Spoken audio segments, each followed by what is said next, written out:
Moi, je voudrais, avant de rentrer dans le vif du sujet, donc de parler de la charte qui vous est soumise, vous dire d'abord que moi, j'éprouve deux bonheurs aujourd'hui.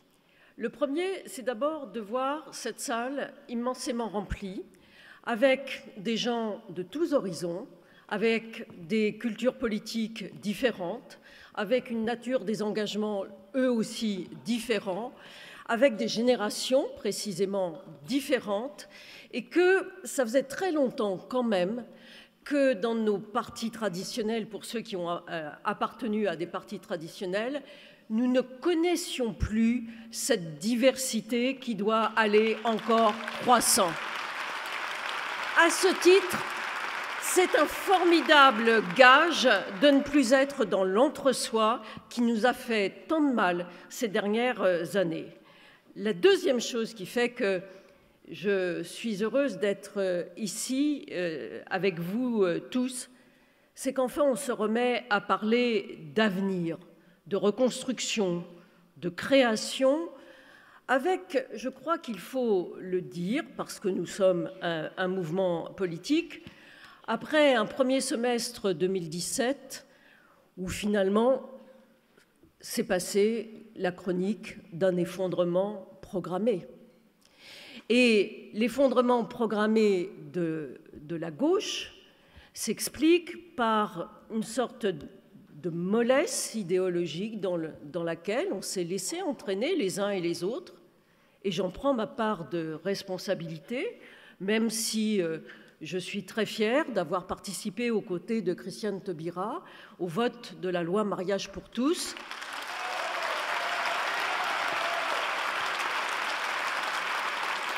Je vous le dis très sincèrement, j'aurais aussi beaucoup aimé pouvoir me revendiquer d'autres grandes mesures, je ne dis pas qu'il n'y a pas eu d'autres mesures, mais d'autres grandes mesures qui soient la marque de la gauche, de celle qui fait changer la société.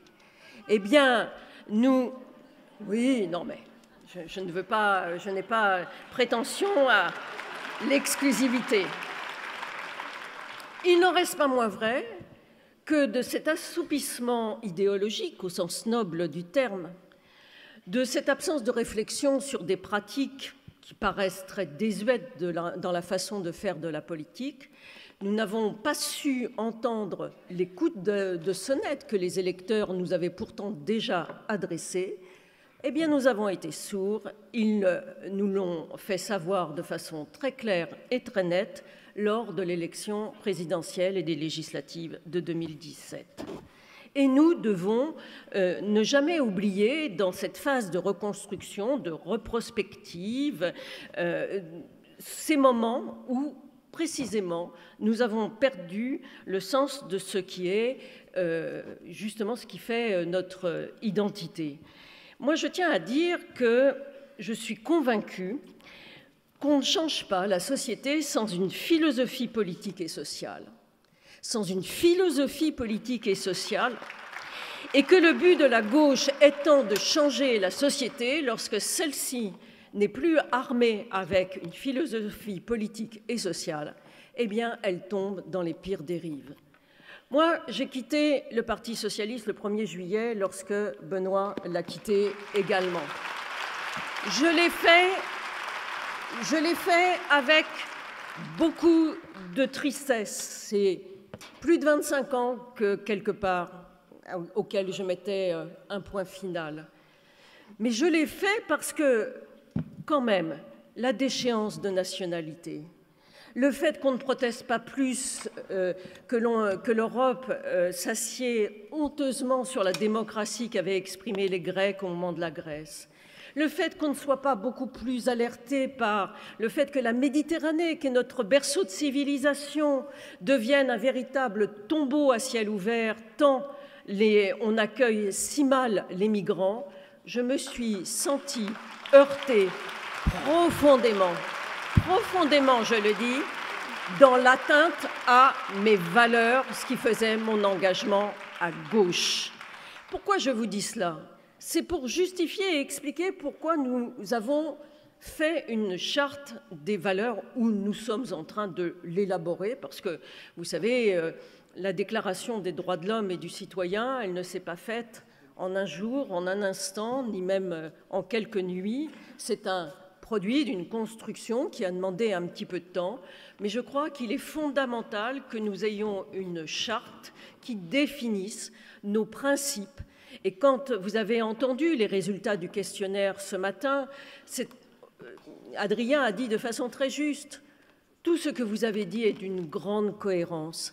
Cette cohérence, nous avons besoin de la mettre en mots pour définir des principes, des valeurs sur lesquelles nous nous retrouvons, quelles que soient, je répète, nos origines politiques, quelle que soit la nature de nos engagements. Ça n'est pas un programme. Une charte des principes et des valeurs n'est pas un programme. Viendra le temps, j'entendais tout à l'heure Michel qui parlait des solutions concrètes, effectivement, un mouvement politique est là pour apporter des réponses concrètes, mais il ne peut apporter des réponses concrètes et qui ont du sens que si il est assuré des valeurs sur lesquelles il repose. Donc c'est cela qui a été proposé dans la charte qui comprend un préambule sur lequel je reviendrai dans un instant et qui comporte 5 grands axes que vous avez pu lire. Il y a certainement des imperfections. Moi-même, je pourrais en avoir. Et je vais vous dire par exemple lesquelles dans un instant. Mais il n'en reste pas moins vrai qu'il faut déjà que nous soyons bien d'accord sur l'utilité fondamentale de redéfinir nos valeurs pour enfin, j'ai envie de dire, retrouver une colonne vertébrale idéologique.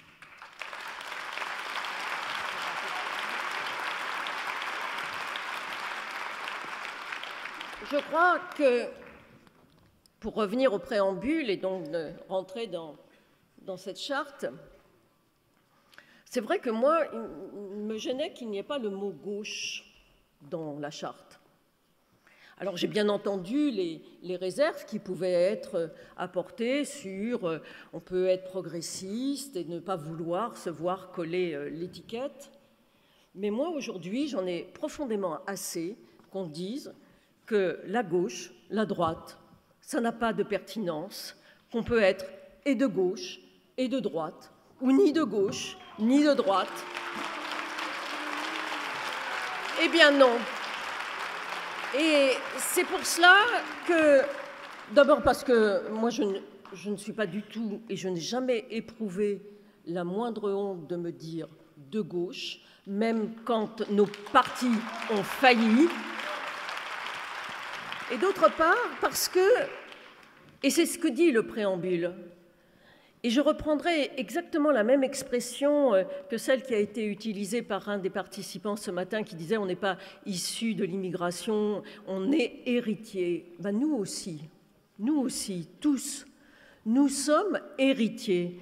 Héritiers de la Révolution française et de l'abolition des privilèges. Héritiers de la philosophie des Lumières qui a permis justement l'éclosion de cette Révolution française. Héritiers des luttes sociales qui se sont développées tout au long du XIXe siècle pour l'émancipation des travailleurs, leur respect de leur personne et la dignité. Nous sommes héritiers de Léon Blum et des congés payés. Nous sommes héritiers de 1981, de l'abolition de la peine de mort. Nous sommes héritiers également des mesures de l'abolition de l'esclavage.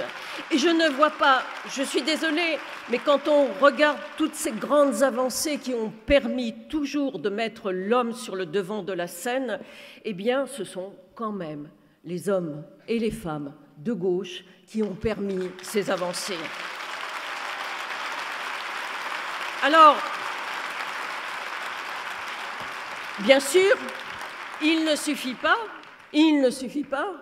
de se sentir simplement héritier. J'ai envie de dire en même temps, c'est peut-être l'historienne là qui s'adresse à vous, quand on n'a pas de mémoire, on n'est plus un peuple libre. Et bien moi j'ai envie de dire, si la gauche n'est pas capable d'avoir la mémoire de la gauche, alors elle n'est plus la gauche. Et je crois qu'il est fondamental aujourd'hui de faire partie intégrante, et c'est ce que dit le préambule, de toutes ces références, du programme aussi du Conseil national de la résistance.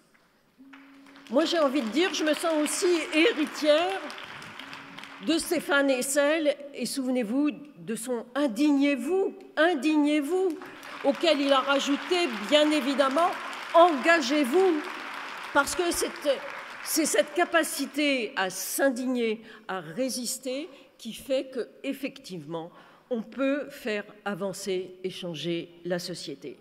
Alors la charte le rappelle dans son préambule, et ensuite a mis l'accent autour de 4 grands, je ne sais pas comment dire, valeurs, principes, notions: l'égalité, l'écologie, la démocratie, la justice sociale et l'internationalisme.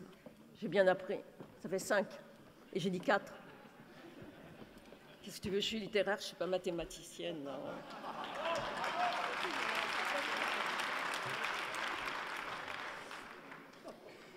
Moi, je vais vous dire, d'une certaine façon, Adrien, ce matin, a quasiment tout dit sur ces 5 thématiques. Sur la nécessaire égalité, on est dans un monde qui ne fait qu'accroître les inégalités. Ce n'est pas les mêmes inégalités d'il y a 10 ans, 15 ans ou 20 ans. Mais il y a de plus en plus une société, c'est même plus à 2 vitesses, il y a une société des gens qui vont réussir et des gens qui vont être mis sur le côté de la route. Vous avez un développement de la précarisation qui est insupportable et qui va être renforcé par la précarisation du travail, la baisse des allocations des APL pour le logement. Bref, il suffit, le modèle de société qui nous est aujourd'hui proposé par Emmanuel Macron, c'est celui, j'ai entendu à un moment donné, on est les winners, mais une société n'est pas faite que de winners, et puis on n'a pas forcément envie d'être un winner. C'est peut-être pas le but ultime d'une réussite de la vie humaine. Alors oui, il y a un combat contre les inégalités qui est à mener, et je peux vous dire que moi je suis encore catastrophée qu'on sait très bien que dès même l'entrée en maternelle, il y a déjà des inégalités que l'on ne saura pas corriger, tout simplement parce qu'on vit dans un milieu où on ne maîtrise pas la langue française, où on ne la parle pas suffisamment, où on a créé une politique de quartier replié sur eux-mêmes. Bon, je veux dire, oui, il y a énormément d'inégalités sur lesquelles il nous faut apporter des réponses nouvelles. L'écologie, il y a eu beaucoup de prises de parole sur l'écologie. Moi, je suis ravie qu'enfin l'écologie, ce n'est pas simplement la Xème page d'un programme politique, que ça devienne la réflexion globale. Comme disait Noël Mamère, les droits humains, parler des droits humains et parler de l'écologie, c'est une seule et même chose. Donc il a été dit des choses qui me paraissent très justes et qui ont été reprises dans la charte. Il y a la démocratie. Alors, si vous permettez, je vais m'arrêter un tout petit peu sur la démocratie, parce qu'il y a dans la charte une expression qui, moi, me touche beaucoup, qui est la démocratie jusqu'au bout. La démocratie jusqu'au bout, je peux vous dire que c'est une conquête de chaque instant, et j'en parle en connaissance de cause. Moi, comme d'autres, je n'ai pas été toujours proche de Benoît Hamon. Je ne viens pas de ces mêmes cercles, de ces mêmes horizons. Moi, j'ai fait la campagne de Ségolène Royal en 2007 et j'ai appris beaucoup de choses sur ce que l'on pouvait faire et aussi la capacité aussi de se détruire. Moi, j'ai appris beaucoup de choses parce que quand on a parlé de démocratie participative, qui n'est pas une innovation de Ségolène, qui est déjà pratiquée dans nombre de pays, même y compris des pays du continent sud-américain.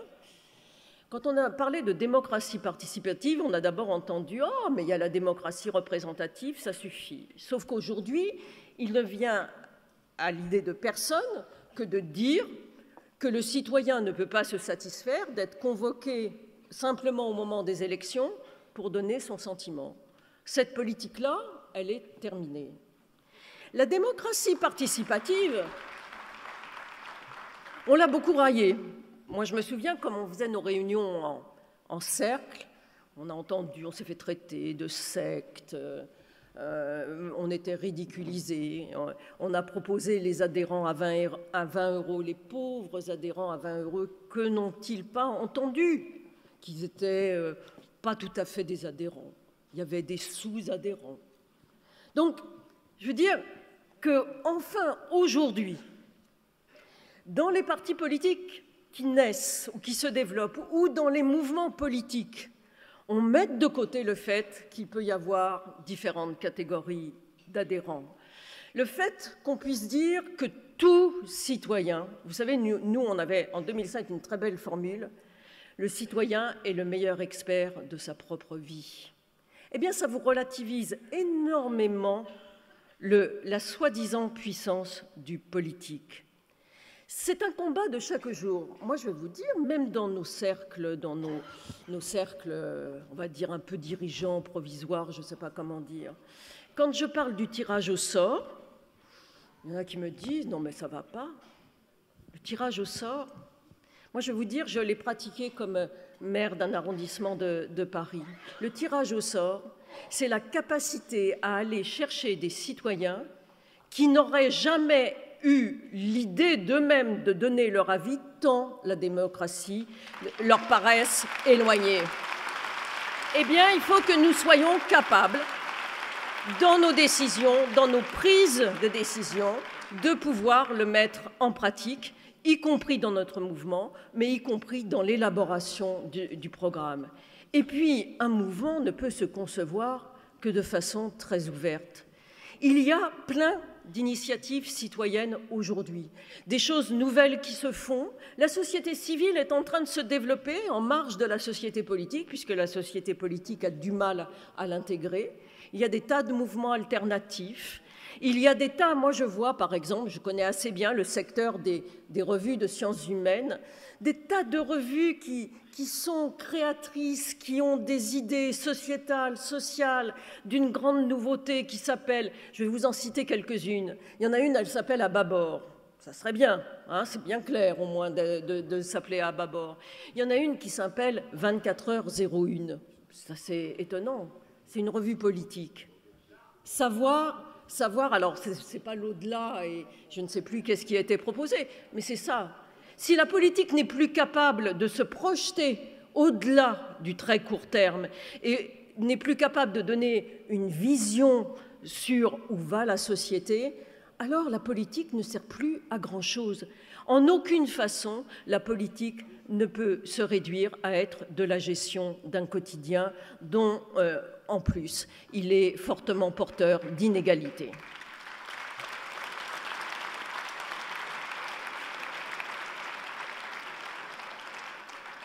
Je vais reprendre de la même façon, vous vous souvenez tous, ça a tellement fait la une des journaux, à un moment donné, Ségolène Royal a mis l'accent sur la fraternité. Ça nous a coûté très très cher sur la façon dont elle a mis l'accent sur la fraternité. Puis après, il y a eu Régis Debray qui a fait un bel ouvrage qui s'appelle « Le moment fraternité ». Et aujourd'hui, on redécouvre, et tant mieux, la fraternité, qu'est-ce que ça veut dire dans nos sociétés? Eh bien, c'est pour ça que je dis à Benoît, et c'est peut-être pour ça aussi que je les rejoins, mais n'ayons pas peur, c'est-à-dire il y a des idées qui aujourd'hui heurtent certains, ou heurtent les conservatismes. Moi, je l'ai connu déjà en 2007, aujourd'hui, on ne m'insulte plus lorsque je parle de démocratie participative. Eh bien, on n'insultera plus, ou on ne nous insultera plus, Benoît et nous tous ici, lorsque on parlera du revenu universel.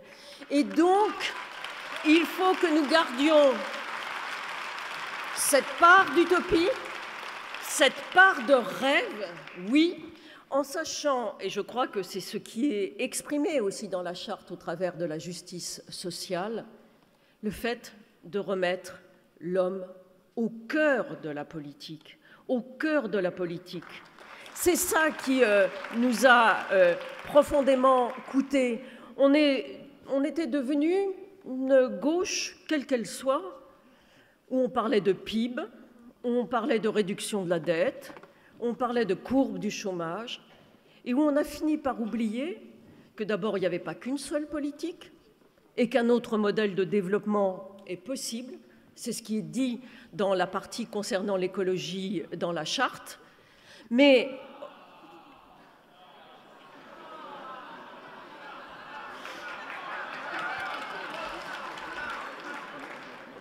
vous savez, moi je vais vous dire,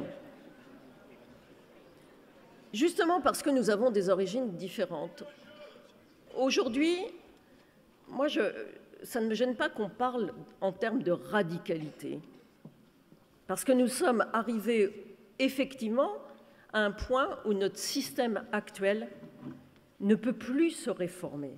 Donc on va être obligé d'inventer un nouveau mode de développement, et évidemment avec l'écologie au centre de ce modèle de développement. Dernier point, l'internationalisme. Je ne vais pas paraphraser Benoît, il l'a très bien fait ce matin, il a expliqué en quoi le débat européen binaire ne peut absolument pas nous satisfaire. Et moi, je suis très, très fière et très heureuse d'appartenir à un mouvement qui enfin rend concret la discussion avec des partenaires étrangers.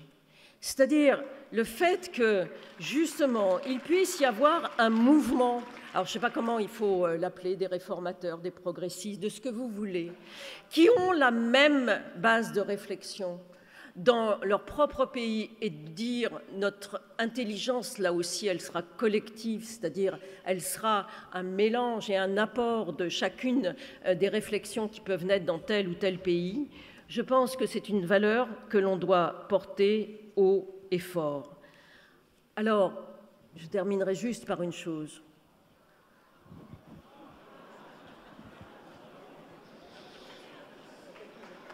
Hein ?